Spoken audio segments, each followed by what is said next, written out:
Making residence in that little shack would prove a relief. After sleeping on the vessel during our journey through those unearthly plains of the 6th, resting, without having to crane my neck against the hull of a boat, was nearly a pleasure in itself. As that warm tropical sunlight began to flutter through the palm frond covered roof, my guide quickly began to pack up what remained with us. My concern at the near emptiness of the 3 remaining satchels of bread and drained water skins would eventually be abated. My Virgil then turned from his labors and addressed me. Teuton, have you made a decision? A decision regarding what? Whether I should continue to guide you to the 4th, or if I should leave you here to hail a passing ship. Decisions, decisions. In that instant, I made the choice. We journey on then. I have come to appreciate your safeguarding through these worlds. Then we must depart before the storms consume us. We departed the shack on this strange little island quickly. It was little, quite literally. One could see from one alabaster beach straight through the retreating foliage to the other side. The sunlight which bore down upon us had an Italian warmth to it, like Capri, but for the palisades of their new strange religion and the calm of the Mediterranean. Heinrich took his position as our oarsman, and with my guide at the helm, we cast off from that beach, our hull leaving a visible divot in that lonely sandbar. The waters were far calmer this morning. Perhaps the tides had relented, knowing that we were simply passers-by, rather than career plunderers. Akamnandag's warnings regarding what inhospitable inhabitants this great world ocean hosted gave me a strain of fear that we would be overcome and taken prisoner.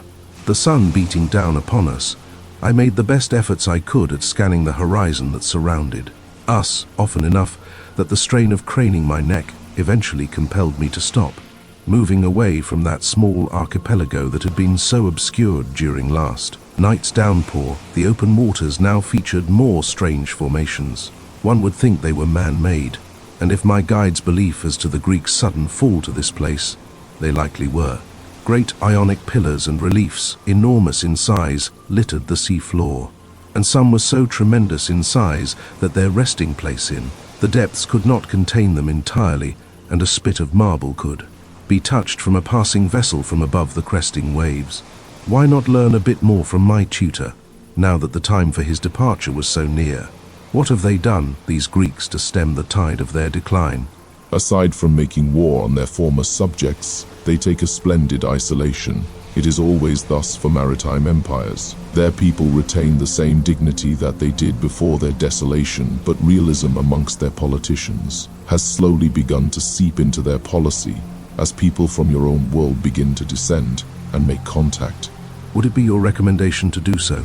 To make contact? As you tell it, you already have. A small band of them, led by a cheerful fellow. Mithridates? No, Myrmidontes. They appeared at our gates, drank good brandy, and were gone by the next day, just after leaving us a gift of their strange minerals. My guide turned to me as I finished the statement.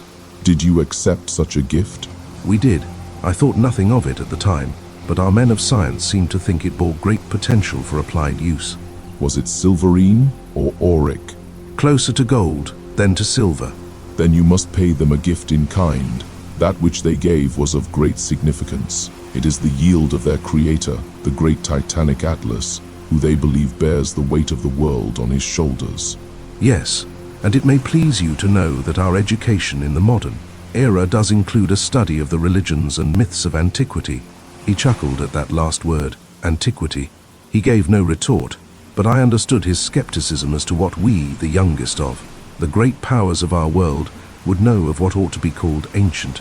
Our vessel continued to ply the cerulean waters beneath us, when we came to the strangest formation of them all, a series of pillars, cylindrical in shape, rising from the floor of the ocean, in the depths, beyond sight, all the way to the roof of the great cavern above. In the base, another passage, dark and dreary. We maneuvered towards it, as Heinrich's grip on the oars stiffened to maintain course. Here, Teuton, I caution you. Now distracted by the voice of the Acadian, I did not notice that we approached the mouth of the tunnel at an ever-slowing speed, despite the lapping waves and Heinrich's straining on the oars. I now lead you to the end of this journey. Beyond this passage, the fourth, you will know it well enough to not require my erudition. Danger lurks beyond, and if you intend to survive the rigors, you must be prepared. It will be there that you find salvation. Your people are there, and you will be returned to them. Before us stands a tier, a rip and fold in the fabric of the world, which will take you to your destination. Now, as we enter this pass, I pose the most important question. What have you learned? I contemplated his inquiry as we drew ever closer to the final leg of this journey. I had learned much, in truth. Before, I had only known rumors, and those tricklings of information gleaned from the reports and dossiers of our intelligence services and the scuttlebutt in the tabloids whenever a good newsprint could be found. Now, I had seen these strange worlds with my own eyes. A confidence filled me that, in time, and with great effort, their secrets could be uncovered. However, even a man that had spent millennia in this place had gaps in his understanding. I knew that I would never live to see the entirety of this bizarre universe inside the earth. Only through the progress of centuries could a full picture be drawn of the wonders present here. I had grown to respect the chronicler. A lesser man would be surely driven mad, either through the process of his labors, or by exposure to those dreadful things that inhabit the world beneath. I considered the philosophy that had underpinned our journey, how my guide brought the knowledge that I had from me by asking questions, and spurring me onwards to take in the breadth of God's unknown creations. Our vessel entered that final dark passage, and the lapping of the waves began to fade in the distance. My answer to his question could only be so obvious. Nothing. As the light faded, I caught a glimpse of the chronicler turning to me, the graying, bloodless flesh of his lips taken to a kind grin. Then, all was darkness. We faded there, and in some places I could hear the clatter of the oars into the floor of the vessel as Heinrich drew them in. The passage was so narrow in places, as I discovered when my eyes adjusted to the darkness, that he could not row without breaking the aged wood, and we drifted once again. We're nearly home, old friend. Blub. The light now began to appear at the end of the tunnel. Finally, a respite, somewhere that felt familiar. Ironic, isn't it, at the idea that this bizarre world would feel familiar to anyone whose people did not originate beneath the earth. I had come to a sense over the last months, and particularly over the course of this journey, that I had begun to know, if only a minute portion, the nature of this place. Chronicler, would you then speak a word as to the fourth? I know some of its inhabitants, as they are familiar to us as the great powers of our world. Tell me of the natives. There was no response. Our movement towards the light began, and we emerged bereft of a guide. No occupant at the helm. Tragic. Akam Nandag, my old friend, should this text ever grace the shelves of your archives, understand that your guidance of me through these hells would make you a hero 100 times over. While that may mean little to a man who has lived life 1,000 times over, know that it was a great pleasure to learn from you. Your occupation makes only one farewell appropriate. As that oriental curse goes, may you always live in interesting times. I know you have lived through them before. Now, to the true issue. Familiarity, just absent knowledge, now guided me. The river, now flowing as calmly as the Rhine, guided us through the wooded foothills that surrounded us. Not a jungle, but a near-alpine climate characterized this place. Birds' song and uneven rusting in the large ferns and bushes indicated that we were again in a place full of wildlife. Knowing this, I handed Heinrich the oars, and we accelerated the pace. Surely, as with any place in our own world, following the river would lead us towards civilization. No man can make residence in a place without ready access to water.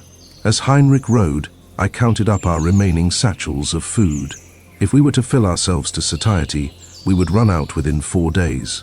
If we managed to parcel out the loaves in rationed fashion, perhaps a week, knowing that we had traversed all the layers below until our arrival here within 1 week. Surely traversing one layer further beyond would not take longer than that. I would be proven wrong. The light began to die around us, and I directed Heinrich to moor us near the shore of mangroves. There was sufficient room amidst the craft to take rest. Taking a tarpaul in that, had secured the limited baggage we had taken with us for use as a blanket. To my surprise, Heinrich levered himself over the side of the vessel and took a crouched position beside, just as a frog amidst a pond of lilies. Perhaps that was simply more comfortable for him. Over the sounds of the river flowing and the humming and buzzing of innumerable insects that collected around the banks, sleep found me. If I ever am able to sleep without interruption in this damnable place, I shall eat an entire hat, of the form of the reader's choosing. Something grabbed at my leg in the middle of the night and startled me awake. I shouted when a hand made its way over my mouth. My eyes began to take in the night, and I was pleasantly surprised by those that now assaulted us. I hadn't caught a sound of Heinrich's porcine wailing, so I assumed he had scuttled off when these intruders approached. The hand over my face now presented a single finger to indicate that I ought to remain quiet. Entering the vessel's fore was the largest woman I had ever seen, not in the sense of width, mind you, but height. I had seen enough overstuffed wallflowers while visiting London. This was different, lithe, muscular, and curvaceous simultaneously. The one that caught my eye was a full half-head taller than me, whose red hair flowed long past her shoulders. The darkness did not give me a full appraisal of my attacker, but if I am to present myself to St. Peter after being smothered by a woman, that would almost be preferable to the innumerable fates that should have claimed me on this journey so far. Come then, man. You are hurt. We will make you whole. Hard to refuse, given the circumstances. An even greater miracle was that I could understand the clear English that she spoke. Our canoe began to move upwards from the shore, and I felt compelled to give a glance around. It must have been early in the morning. That tinge of the sun's glow just began to peek around from above the trees that surrounded us. Hearing the scrape of the hull of the vessel against the rocks that permeated the muddy shore beneath the mangroves, I righted myself, and a hand reached out to stabilize me as I stumbled in the darkness. I must, at this point, assure the reader that I had become rather disenfranchised with my time in this place. A resignation overtook me that it would be impossible to return to my people. The clouds that hung over my thoughts were desolate. I had no means with which to defend myself from an assailant, and no knowledge as to my whereabouts or methods of escape. Whatever would occur next, it would be yet another travail in this strange odyssey. I trudged on, corrected in my path by an unknown hand more than once. Hearing the squelch of the mud beneath my boots dissipate in favor of harder ground indicated that I was being moved away from the shore. The flowing of the river began to fade from my ears in favor of the rustling of ferns and feeling of soft moss that rubbed against my shoulders. The growing morning shine now began to inform me of our location. This great forest, not the jungle as I had grown used to in the layer above, was like the Schwarzwald. Enormous trees whose branches interlocked with one another to give the foreboding impression that so often follows the deprivation of light. Despite this, gaps in the canopy and the oncoming morning now revealed to me my captors in full. These women, the fire-haired one ahead and a wheat-colored blonde behind, now led me up the precipice of the hill. Scant clothes hung over their loins and breasts, woven of some vegetation-based fabric. I did feel some remorse for the potential loss of Heinrich, although his miraculous reappearance at the very start of this journey gave me hope that he would make himself apparent again as I neared its end. I felt some remorse at being unable to return to my Virgil his boat, as it would now be left to rot in that mangrove copse, in all likelihood. I felt some concern that my new accompaniment did not deign to retrieve the satchels of our remaining food. Perhaps they intend to provide other sustenance. Perhaps they do not intend to feed me at all. Cannibals? Perhaps I was intended to feed them?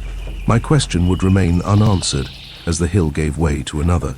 One of these sights that I will struggle to explain in its entirety. A village, not unlike those of the natives of Mesoamerica prior to the conquests of Spanish and Portuguese. Stone houses built of blocks of basalt on whose surface was partitioned. Equidistant squares within which laid symbols of an unknown nature. A great bonfire raged in the center, giving that orange glow that danced off of the sheer grey walls of the structures.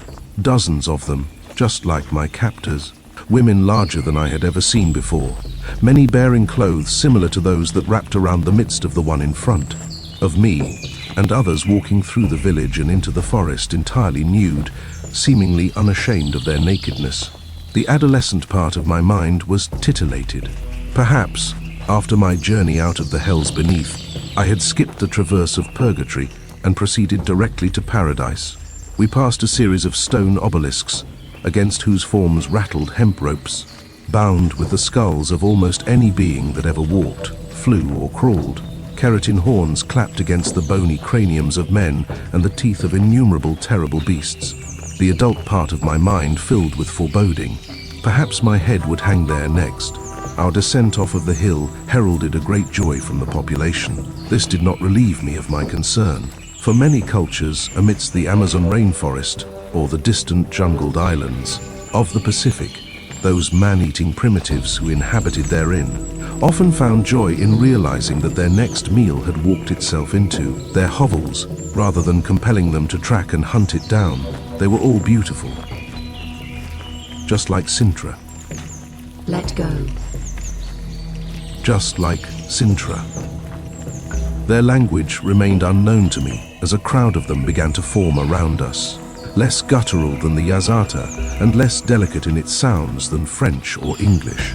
The herd of them parted to facilitate our approach to this stepped stone pyramid that surely housed their leader, or their sacrificial altar. The wear marks of many hundreds of years of feet traveling up and down these steps set clear depressions. Even in the hardened stone, now a bit overgrown with the moss that covered the ground. An altar, I knew it. A great brown-red trail leapt from its edges and left a ghastly stain on the stone, down towards the steps that we now ascended. Where then was their executioner? Past that, we moved deeper into the structure. Now, the darkness that greeted me when I was apprehended returned to me, and a minimal light was cast by openings and imperfections in the slabs of stone that formed the pyramid. My ears filled with a chant, something somewhat soothing, but unintelligible, resonating off of these ancient walls in a haunting chorale. Drums echoed, and a discerning musical palate could pick out a flute if one listened close enough. Our journey terminated before a hanging tapestry whose thin fabric dyed in a plethora of colors barely concealed the scene that was now unfolding before me. Within this central chamber, one among my captors' number, their leader, chiefess, what have you, sat upon a throne of gilded stone, animal skins draped over each end and stretching across the length of the floor. Another dozen of these women were resident in the chamber, and the origin of that music that I had heard now became obvious, as several of them that tapped at taut-skin drums and blew into pan flutes now grew silent and took in a view of my person. The two that had accompanied me inside now knelt before the one on that strange throne. The figure was radiant. Nothing more needs to be said. One read of legends of Valkyries amongst the mythologies of the Norse, and to some extent, our own people, but you might never believe them until presented with their measure before your eyes. Long white braids that curved over the skin of her tanned, muscled shoulders. Oh, what madness now presents itself. The blonde that had accompanied me through the forest into this strange den of delights now spoke, in their language, averting her eyes from their presumed matriarch, seated on that ornate throne. The seated one then looked me up and down. No outward expression could be discerned. She seemed to take interest in my left arm. She may yet be able to discern physical dysfunction. One could only make comparison to the Lacedemonians, who could sense physical imperfections, even among their own, and would cast them down and ostracize them as they were unfit for service in their military. Their matriarch rose, those long braids adorned with torques and bands clapping. Again, the hardened flesh made bare by their scant coverings, and approached me. An audible gasp erupted from the remainder of them that were present, as a pan flute that had been so well played until our entry into this chamber clattered to the ground. The crackling of the braziers that produced a yellowed light cast over the stone walls of the chamber filled in the silence that then followed. I could not anticipate what might happen next.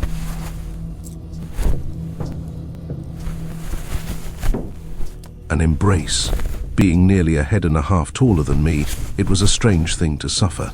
Without concern for her own propriety, my face effectively began enveloped by her large breasts, and the rest of her squeezed me like a ripe grape. It would be a bizarre way to go to God, smothered by the flesh of this tremendous woman. But I suppose, after all that I had seen in this place, it would not be the worst way. I felt some of my lower back muscles shift back into place, and my shoulder blades gave a dry pop as the tightness of this embrace now began to have a chiropractic impact. I would have begun to push away just for a lack of air to breathe when she released, gave a warm smile, and turned towards my captors and gave some kind of congratulations. All at once, the entirety of them within the chamber rose, if they were seated, and gave a shrill ululation when they stood. Those instruments that had been abandoned were now taken up in a fervor, and the strange chanting and pounding of drums began to fill the air of the chamber as my captors now led me back out to the entrance of the temple. I was unsure as to why I would describe them as my captors. I was not bound or set in chains. I could walk away from this place and attempt to find my vessel at any time. It was clever of them to approach me in the night. Now that the morning had fully set upon us, it would be impossible to tell the direction from which we came. Setting that obstruction aside, with no weapon, I had no means to protect myself from the wildlife, which, if this place were anything like the world above, would feature prominently, and whose corpulent taxidermy would soon decorate my cabin. If I ever returned, coming down those strange angular steps, and returning to the general humdrum of this strange suffragette's dream of a place.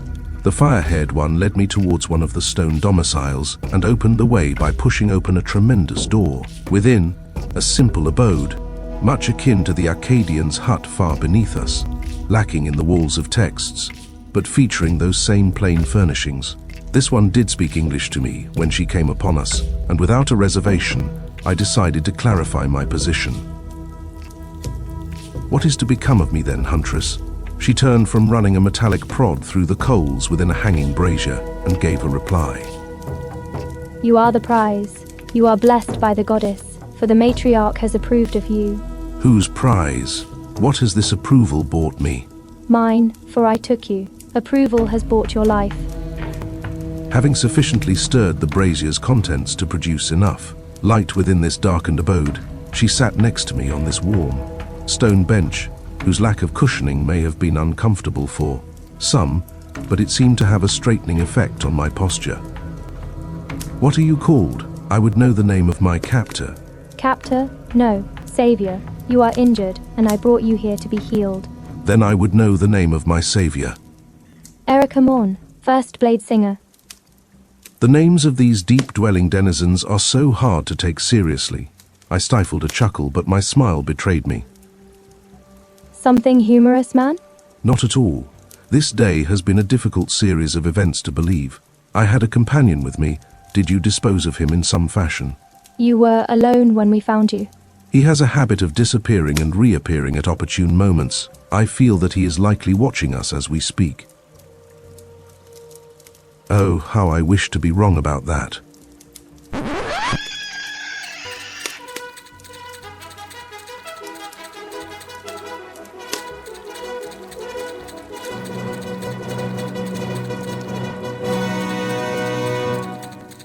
From the outside, a porcine wail erupted somewhere in the village. Heinrich decided to reappear. I rose from the bench and quickly made my way outside of the hut to a terrible scene. The women, shrieking in their tongue, began to draw weapons as that bulbous figure, still bearing our helmet, came running down the hill to the south, wielding a sharpened stick in his hands. A number of bows were drawn by the Amazonians behind me, and I could see there projectiles twang past me and settle into the earth around Heinrich. I hadn't known him to move with such speed, but were I ever to penetrate his fish-like mind, I could swear his charge constituted a poor attempt at rescue. "No, leave him be, you savage harridans. He is my companion. He means no harm." Then an arrow hit him in the stomach. Anger. He stumbled and collapsed to the ground, crumpled up like a used kerchief. I ran to him and attempted to ascertain if he had yet lived. I knelt beside him, just as I did his namesake at the train station in Remagen, and tried to give some relief. He continued to breathe, but rapidly. More fish than man when sustaining an injury, those gasping gulps of air now shortened and increased in frequency. Around us, the women now gathered, weapons held aloft above their heads, or bows drawn to length. The fire-haired one returned to me. Surface man should make better choices in companions. This is a dangerous animal. This is a friend. He came to us as a friend. My people appreciated him dearly, and now you unrepentant packs of whores have killed him. I raised him up, hearing his blubs now losing volume as his injury worsened. My mind raced through the options. My captors would offer no help, in all likelihood. I had no notion of amphibian anatomy, and had nothing to hand to stem the bleeding. His gasps now echoed those of a fish, just out of water. Just out of water. That's it! I shall return him to the waters. If not to reconcile him with his kin in death, then to place him in his own environment. I leaned his weight on my right shoulder, and we began to walk towards the hilly, forested edge of the village from whence he had come. He was heavier than I had anticipated, but I would bear him to either his locale of recuperation or his final resting place. The womenfolk parted as I began to move him away. The sharpened stick that he had bore on his charge down the hill was quickly thrown away into the surrounding forest. No matter. Cresting the hill proved the worst of it. I elected to leave the arrow in situ, as removing it prematurely would likely cause his bleeding to worsen. He remained moist, and the slime that he produced continued to stink. But I was beyond concerns of that matter. I would not let him go to his maker without some effort at saving him. He had journeyed with me through these hells. He attempted to rescue me from these gargantuan mistresses. Getting him back to his home beneath the waves would be the least I could do in recompense. We struggled together, and I could see that, as we began to descend the hill and return to those mangroves from which I had been snatched. His footing grew stronger as the soil became moist. The wet squelch of his trodding webbed feet increased in pace, such that it became somewhat difficult to keep up with him. It appeared that he knew what I was about. Nearly there, friend. We proceeded in this fashion for an indeterminate amount of time. Eventually, the density of the mangroves indicated that we were nearing the water's edge. The flow of the river became audible over the background noise of the various insects maneuvering through the bush. Should a predator have sprung an ambush upon us while we made this final leg of the journey, that would have been the end. Thankfully, God graced us with solitude as we made our way to the riverbank. As we neared it, I let him off from my right shoulder, and he took a prone position and rolled into the murky waters. A slight tinge of red where the blood that had run down his body now washed away with the water, but no bubbles. No cheeky peeking of our Prussian spike above the surf. This would be the last time I saw him, until much later on my journey. God only knows where he went, and in that moment I did feel the sorrow of losing a good guild friend. Safe journeys, Heinrich. I turned from the river to see that my captor had followed me through the distance, a stone dagger in her hand. Go on then, I am ready. If this is where it is meant to end, let it be so. I am finished with my journey through these worlds. If I am to be slain by some monstrosity of a woman down in the hellacious bowels of the earth, at least my fate will be discreet. She approached, blade held tight, and ran it over the back of my neck, prying something moist off of me, just above my collar. She brought her hand back around and showed me some tremendous leech that must have attached itself to me during my ragged descent towards the river. He was your pet? Man is better off with a saw. Man is better off with a friend. He is not a friend to anything but his own kind. Those animals are the eyes of an unseen master. She seemed to miss my underlying philosophical point, and I lacked the energy to clarify. With a rolling of her head on her shoulders, she gestured that I ought to return to their village. The darkness of evening was starting to creep up upon us. Strange, as we had only emerged from the darkness of early morning some hours ago. It was a less difficult return trip without a man-sized encumbrance on my shoulder. We came over that hill once again, and the rest of the primitive sisterhood seemed to be arrayed for battle. Nothing came of it. As Ericamon and I appeared, they sheathed their blades and slung their bows and returned, back to their activities as though the last hour had not transpired at all. What their grievance was with the wildlife and other denizens of these worlds, I will never know. I would not be afforded the time to ask. My captor led me back to that stone hut, and shortly after taking a seat on that stone bench, sleep took me. The following morning, I was awoken by my captor, whose grasp on my moustache gave a tinge of pain that ran up the side of my face. Good God, woman, release me from this intolerable grasp. You are awake. That is good. You will be ready for your journey. She raised her head up from my lap. I hadn't noticed the weight of it until it left me. The buttons on my shirt and trousers remained in place, so I can assume that. My manly dignity remained unviolated during the course of the night. What journey, then? Do you know of my people here, where they make camp? The journey that will make you whole. The sense of resignation that I had felt so often during the course of my adventures in this place overtook me. I hadn't been put to sacrifice on that grotesque stone altar, and my head remained on my shoulders rather than attached to those vine ropes that decorated their little obelisk in the center of the village. What more could possibly happen that I would not be able to escape? A singular confidence then became apparent. Just as I desired, I will not perish in this place. I have come this far. What other terrible eventuality could visit me that my surreptitious luck and skill could not overcome? Departing the huntress's hut, a cavalcade of noises. Those musicians that I had seen previously serenading their matriarch now graced the outside world, pan flutes and drums all filling the air with their music. Some among their number, that blonde that had accompanied my captor, and some others now wrestled with some new threat. An enormous lizard, a strange thing, and one that I was not familiar with, even after spending the last half-year hunting in the Iapetus. Large as an African elephant, with a distinct bony frill that erupted from its neck and formed a sort of collar around its head. Atop it, again, a comparison to an elephant is appropriate, as a howdah and several litters sat there, swaying with each titanic breath of the creature. Horns protruded from its face, and one of the Amazonians rubbed its scaled snout and fed it from a large thatch bucket of pine nuts and other vegetables.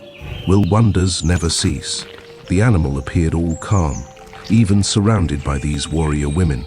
Perhaps they had learned to domesticate these great beasts during the course of their lives in this strange place. Given their aptitude to navigate the jungles and build a life here, it was not inconceivable. It gave an occasional rumble that would feel through the earth and up into the body. As we drew closer to it, a rope ladder descended from the howdah, extending nearly 15 feet above the body of the lizard, and supported by various lashings of rope and shoddy carpentry. Surely they did not expect me to journey by lizard back to wherever we were meant to go. My captor ascended first, brushing past me as she mounted the ladder and proceeded upwards. She looked down past the last few rungs and drove my eyes to hers, presumably, out of concern that I might be looking up her scant garments. I followed carefully. Ascending a ladder with one good arm is a precarious affair. I had grown used to it. While I was never one for using a hunting blind, certain duties around the palace, like lighting candle, sconces, or retrieving books from the highest shelves, usually necessitated the use of a ladder. It always took some more effort than it would for an ordinary man, but it was rarely impossible. Thankfully, I did not share my grandmother's legendary fear of heights. To my surprise, the howdah supported a lively cast of these women, and was clearly built for their larger-than-normal stature. Various woven baskets of goods were raised up to the top by hurling them, wholesale, to one of their number. Leaning precariously over the rickety wooden rail that kept us from all coming tumbling down to the earth. Despite the lumbering nature of our transport, the platform on which we all sat was remarkably stable. I found a place to take a seat, a wooden slatted stool that was tied to the superstructure of the platform. Below, the other women now gathered near the head of the creature and draped garlands of flowers over its horns, and frill, presumably distracting it from the other group, who lowered a saddle onto its lumpen shoulders. It did not resist, but a hearty puff from it gave indication that it did not appreciate the bit and bridle that would surely follow. The music reached a brief, chittering crescendo down below us, and a great smack sounded out above the din of the chanting, as one of the huntresses brought a wooden paddle to bear against the flesh of the creature's bountiful posterior. With that, the lumbering began. While no fear of heights plagues me, I will admit to a measure of seasickness. It is a tragedy, for I do retain a great passion for sailing. The sensation of each of the creature's legs moving forwards created a rhythm, like that of an uneven tidal royal, and the nausea soon took hold. Having not eaten since the dinner Heinrich and I shared 2 nights previous, when I came to the edge of the railing to let fly the contents of my stomach, nothing proceeded forth from me. A dry, retching sound was all I could muster, and a distinct chorus of girlish giggling soon followed from behind me. I hadn't heard a sound like that since I slipped on the waxed floor at the palace, with all my girl cousins watching on. Tragic, that was. When it became obvious no emissions from me were forthcoming, I returned to my seat. Ericamon came and knelt beside me, and retrieved from her grassy brassiere what appeared to be a small rock, a bluish-grey mass, the size of the tip of a man's thumb, and handed it to me. Chew this, it will help. I took it from her grasp. If there was another joke behind this, if it were meant to be some pebble against which my teeth would break, I would be unsurprised. To my delight, it tasted sweet, and it found a resting place against the lower gums and my cheek. In surface life, one could always ascertain a chewing tobacco user from such a bulge near the lower lip, and I wager that if one were to look upon me now, they would come to that conclusion. After some minutes, that jarring motion gave no further rise to my bile. Thank God. From this great height, one could see above, or sometimes halfway up, the canopies of the forest that surrounded us. On occasion, a flock of birds, or those flying reptiles that our scientific contingent labeled Rhamphorhynchus, took flight above the canopy, or swung between the trees like apes. From where we were, it would appear as though the forest stretched for miles in every direction. The journey continued for hours, and the rattling of the timber that constituted the powder creaked and groaned such that I almost felt inclined to jump to safety. Above, the roof of this layer was a strange mirror of the floor below. Vegetative growths seemed to cover the ceiling, whose sparse rocky surface was largely obscured by the foliage. Looking down towards our reptilian conveyance, I could make out the figures of our carriage driver, seated behind the frill of the creature, and to the sides, passing around like darting remora, were other warrior women, mounted on smaller, nimbler reptiles. As with all convoys, insofar as military matters were concerned, traveling with an escort is a smart decision. Satisfied with what little understanding I could glean from observing my surroundings, I returned to my seat. The relief I felt from this strange remedy my captor provided brought about a hunger in me. The fire-haired one must have taken notice and passed through one of the woven baskets and retrieved a series of skewers bearing some kind of dried red-brown meat. She handed me one of them. It didn't appear too alien. Those men in the American West would recognize it as trail jerky. Biting into it, the rough exterior gave way to a tender center, a touch of citrus and spice.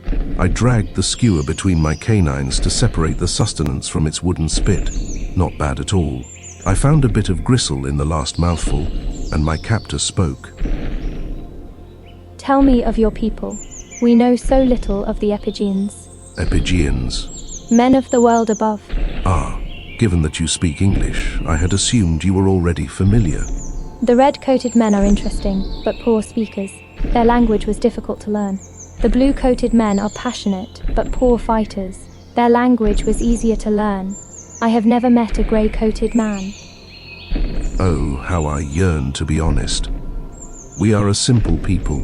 We like precision. We like discipline. Some accuse us of dispassion but do not understand us. Some accuse us of rigidity but lack a knowledge of our nuance. We are deep of culture and great of industry. I know not what more to say. She chewed on my statement for a moment. Then she gave further inquiry. What are you called? William. Do you lead your people? My grandfather leads my people. You will be king then, after him, and after your father. Eventually. I hope not. I've almost started to enjoy the adventuring life. You have a queen then? I do. I used to have two. Is she beautiful? The most beautiful in all the world. The huntress hummed at that. She turned away and let me be. The thundering hoofbeats beneath us indicated that progress was still being made. It would be difficult to rest on a palanquin such as this, and I lacked my binoculars, so one had to make do as one does on a sailing vessel and lean against the railing under a firm hope that something interesting will happen. And it did. Before us, several dozen kilometers distant and carved into the side of an enormous hill, was a structure. Observing it brought to mind those cave cities one could observe in the American West, where those red men carved large settlements into the rock face in an effort to get away from the beating of the harsh sun. It was enormous. Not a great hanging stalactite as Aram was, I should say. Instead, its indentation into the hill would make it quite difficult to spot if one was intent on disguising it from viewers high in the air. We continued our approach, and further down that carved hill, a strange stone circle made of these megalithic blocks. Stonehenge would come to mind, but even at this great distance I could make out little details, carvings in high relief on the faces of the stones. The entirety of the thing could not be larger than 100 meters, but it stood in stark contrast to the deciduous forest soil below, whose green and falling leaves provided a picturesque backdrop to the monument. Soon enough, our monstrous transport came to a stop, or a heel, as it were. The howdah now towered over the tree lines surrounding that stone circle. In an almost perfect oval, these tremendous pines were cleared around it. It became clear that the construction was not natural. Had Akamnandag been with me, perhaps he could have elucidated as to its origins. I had only my captor to inquire from. Who then built this great stone circle, huntress? Those who came before us. Your own people? It is not known. Well, while these women are beautiful, they are not the best tour guides. I satisfied myself with the conclusion that they were ancient beyond imagining, and left it at that. My captors and her cohort descended first, and I followed, in a more careful fashion.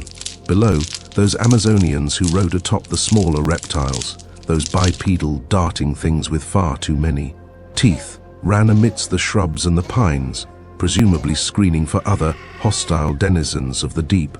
We moved towards that stone circle. As we approached, a new feature of it graced my eyes.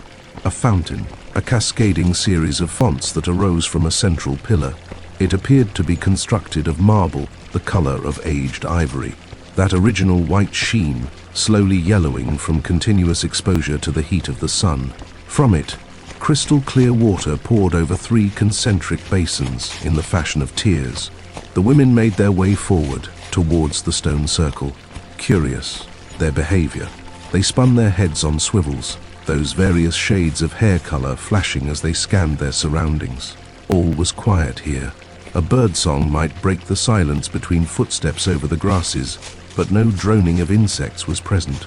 Bizarre, given where we were. My captor appeared behind me, as I saw a flash of red hair pass in my peripheral vision. A soft hand found its way to my shoulder. Do you see it, man? See what? The fountain, naturally. No, the potential, the remedy. She grabbed at my left arm. The deadened nerves that ran its course weren't entirely unfeeling, and it became obvious the point that she attempted to make. I hadn't brought attention to it during the course of my interactions with these warrior women. When one considers other warrior cultures, like the Lacedaemonians of Greece, men and women both, when they suffer from some physical defect, are discarded from society. While in our age, these kinds of things can be compensated for, the prejudice of the ancients remains. I never thought much of my own difficulties. Too often servants and others always offered to do things for me. Even in this nether hell, Falkenhayn initially, then Heinrich, took up the duties that I was never able to do. In my youth, I had pondered what modern marvels of medical science would be, necessary for my difficulties to be remedied, if not entirely eliminated. I would not have to wonder for too much longer. One of the huntresses approached the fountain, and the hand on my shoulder pushed me forwards, out of the tree line and towards the stone circle. I stepped forward, my boot heels crunching into the leaves that littered the surroundings. The one that had moved towards the fountain, its cool waters descending from the topmost font and descending to pool at the bottom, now produced a knife from somewhere in her scant clothing. She brought the blade across her palm, drawing a scarlet drip from the calloused skin of her hand. In a rushing instant, she plunged the hand into the waters of the fountain. Curious, perhaps this was some ritual that the primitives demanded before an outsider is initiated into the nature of their secrets. To my surprise, this one, a brunette whose height was not incomparable to my own, brought her hand from the flowing waters and flashed me her palm. Where that gash across her palm had been, now was nothing. A miracle. Perhaps my Akkadian Virgil had posited correctly. A fountain of youth? Of life? At this point, I would be unsurprised at any further madness. What harm could there be in engaging with this magical font? Before I could act on this impulse, my captor's hands found my shoulders and reached across my chest to begin unbuttoning my tunic. It was hard not to appreciate the sentiment. Despite the size of them, the hands were demonstrably feminine. A flurry of fingertips rapidly unseated the brass buttons of my uniform. Just like Sintra had, just like Donna does. Titillated by the physical contact, my undershirt slipped away from me just as quickly. Having seen the miracle already demonstrated, it became obvious what had to be done next. I plunged my left hand first into the waters, reticent to simply jump into the fountain despite its considerable breadth and depth. I was satisfied with performing a purely scientific inquiry by determining if what I had just seen had been an illusion. At first, nothing seemed to happen. Then, it all happened at once. For many years when I was a boy, I had struggled to simply grasp a knife to divide my own meals into portions. I could never properly hold a horse's reins. As an adolescent, wrapping a courted girl around me only gave me half a thrill, one half always being dead of feeling. When I came to understand the nature of my difficulties as an adult, it was the dangerous conditions of my birth that gave rise to them. A nursemaid, having borne my mother's birth pains and screaming during my delivery, attempted to retrieve me from my place of origin by pulling on my left arm. While effective at dislodging me, a tear in my anatomy destroyed all feeling from the top of that shoulder down to my fingertips. All things considered, it could have been worse. Childbirth is a dangerous thing for everyone involved. Had my head been available for her to grab instead of an arm, perhaps I wouldn't be writing this. And I might be shut up in a plush-lined attic being fed from a horse trough like some of those Habsburg children. It could have been worse. I pondered this potentiality and waved my left hand through the shimmering waters. I waved my left hand. I waved my left hand. Another miracle. It would be impossible for me to relay my thanks to God, for only He and His Son can work miracles. It was an inability to process what I now saw, what I now felt, that caused me to question my faith. Did the Almighty put this fountain here? Was I destined to come to this place and receive such a blessing? I felt it necessary to plunge the entirety of my arm into the fountain now. I felt reinvigorated. Surely, if I ever return to my people, I will have them take control of this place. What miracles could we yet work? What power could we yet wield? I felt the flowing waters begin to restore me. I could not help but begin to laugh, almost uncontrollably, at the thought that my difficulties may be eliminated. 24 years of humiliation, 24 years of having sneering servants do all those tedious tasks that I could not do myself, 24 years of being shunted aside as a cripple, 24 years now gone, and the sentiment of liberation began to bring a tear to my eye. My captor now reappeared, bearing a smile. I was able to flex my left forearm, amazingly enough, when she knelt by my side. Does it feel as it should? Being whole? Being restored? It was a struggle to give a comprehensible answer.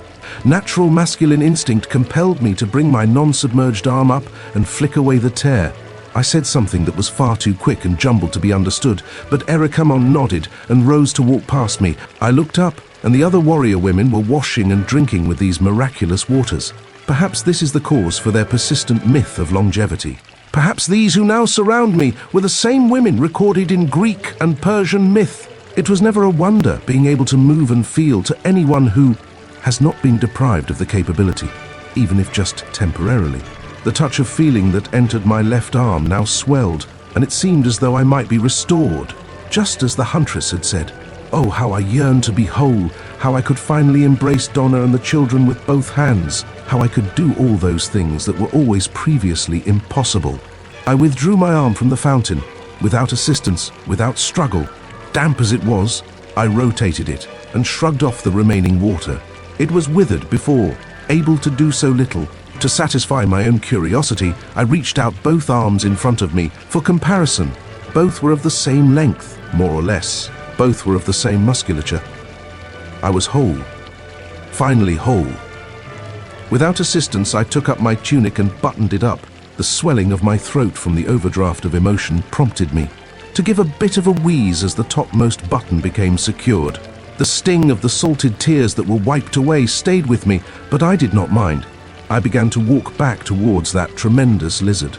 Knowing what I know now, they did not bring me here with the intention to disseminate the location of this wondrous place to the whole world. Their decision to reveal it to me was grounded in the firm knowledge that I would never be able to point the way back to this place. I hadn't thought to record our course of travel. I had been tempted to do so on the return journey.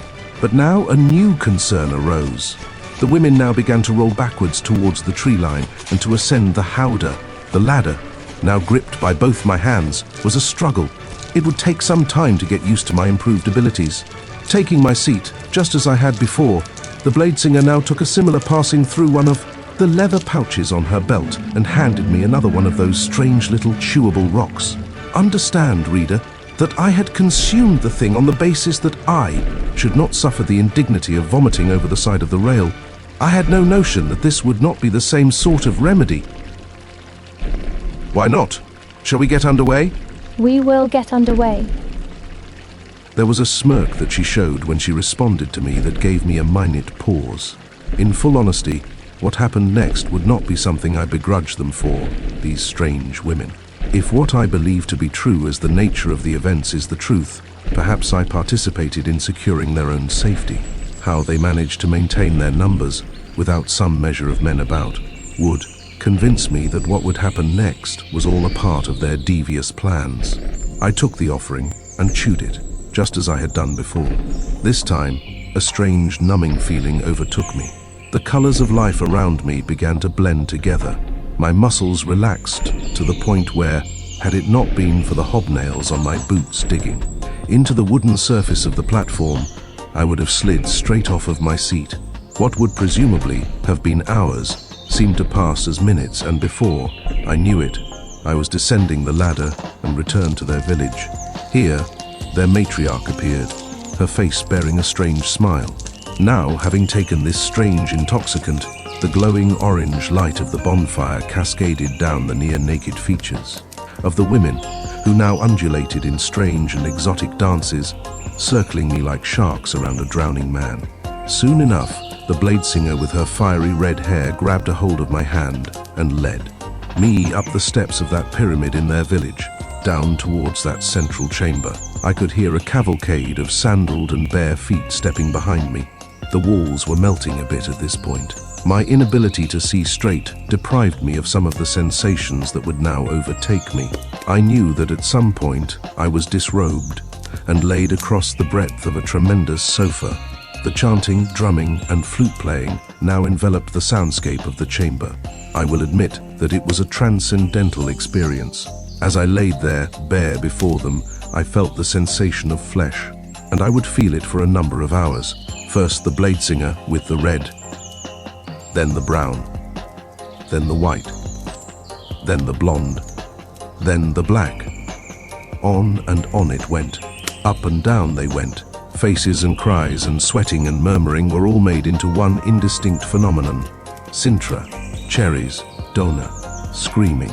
That courtesan from Baden when I was a teen. Awkwardness. The shrill cries echoed over the stone walls, and as I reached out to get a breath of air before the avalanche of toned flesh suffocated me, it ended. I awoke at that riverbank. It was morning. Some manner of locust or cicada, perhaps, intoned a droning over the quiet flow of the river. I was clothed. I was whole. I was exhausted, seated against the trunk of one of the trees. Next to me, woven baskets. I reached within and found provisions, simple bread and water skins. Around me, no footprints to be seen. Despite what I would order in the future, no force was able to prove the existence of that village of warrior women. Other writers take testimony from grizzled veterans of the inner earth, attempting to lend veracity to something that has for so long been regarded as a myth. I assure you, reader, that it is true. They are out there, and they are insatiable. Enough of that madness.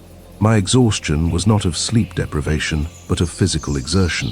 Despite the soreness, I resolved to determine the best course of action. By some manner of miracle, aside from that which restored me near the fountain, I had been deposited next to Akamnandag's vessel, which remained tied to the branches of the mangroves. Both oars accounted for, thankfully. I rose and loaded the provisions into the vessel and decided to continue on my way through this place.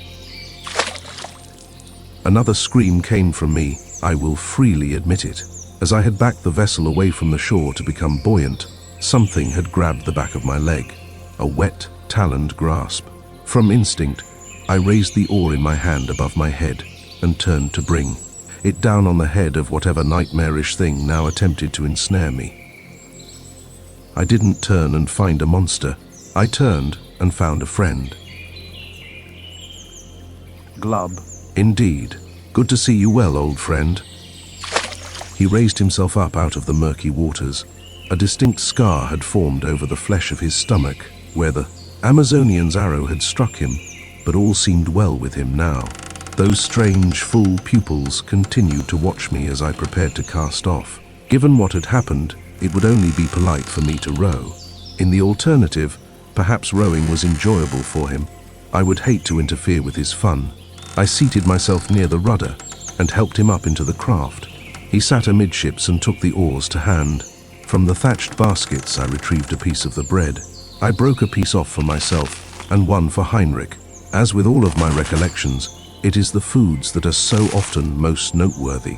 Here, the bread itself was appropriately flavored, but within, a stuffing of meat covered in a brown sauce. Had I not looked before I took a bite, I would not have known it was there. Like a kulibiak, I would say, savory and filling. Were we to combine the filling with the Acadian's garlic crust, I might abdicate my throne and run a bakery.